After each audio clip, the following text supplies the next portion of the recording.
I love that. Your call is very important to us. All of our operators are busy. You'll be on hold for the next 25 minutes, but you still are important to us.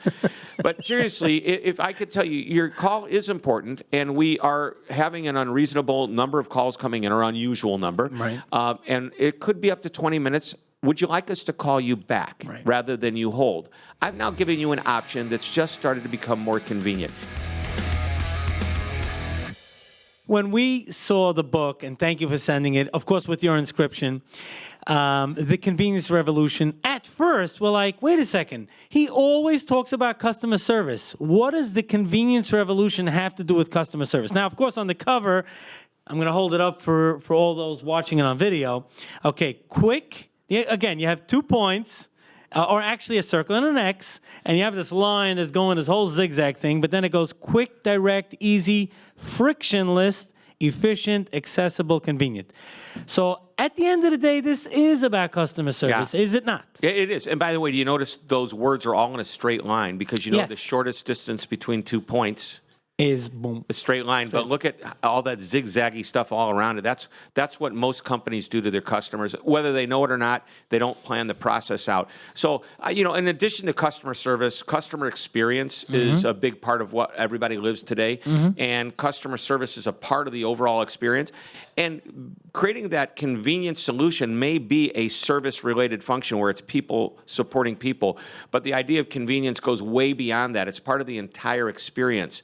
And I recommend, as people get started and think about how can I be more convenient, the same way we take a look at customer service, which is identify every touch point that your customer has with your company. And I mean every one. From the moment they're even thinking about you, they land on your website. How easy is it for them to navigate? How easy is it for them to find your phone number if they want to call you or reach out to you?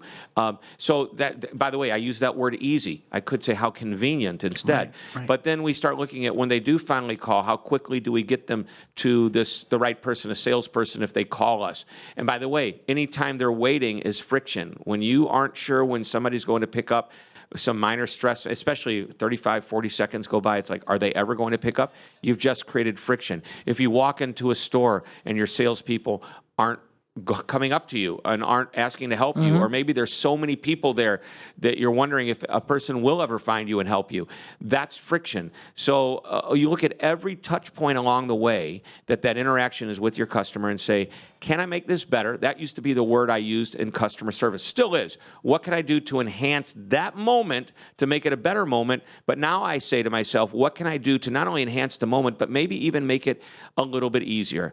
If I'm going to have somebody call and they're going to have to be put on hold, I need to create a system that says, okay, our standard is nobody's on hold longer than 30 seconds.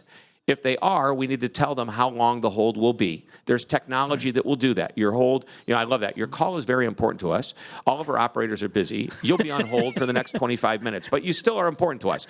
But seriously, if I could tell you, your call is important, and we are having an unreasonable number of calls coming in, or unusual number. Right. And it could be up to 20 minutes. Would you like us to call you back rather than you hold?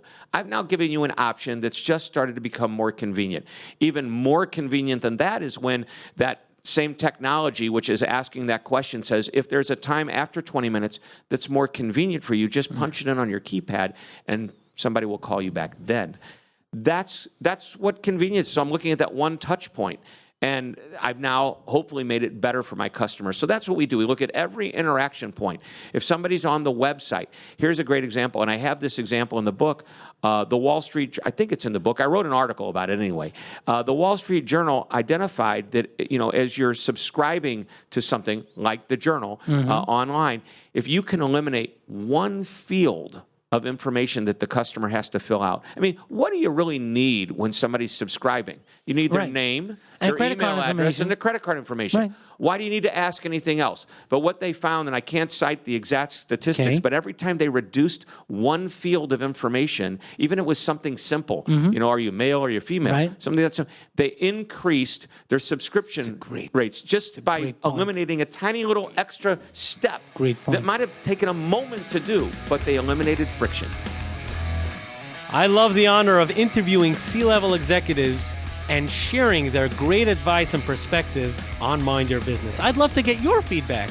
Post it in the comments below and subscribe you'll never miss an edition of Mind Your Business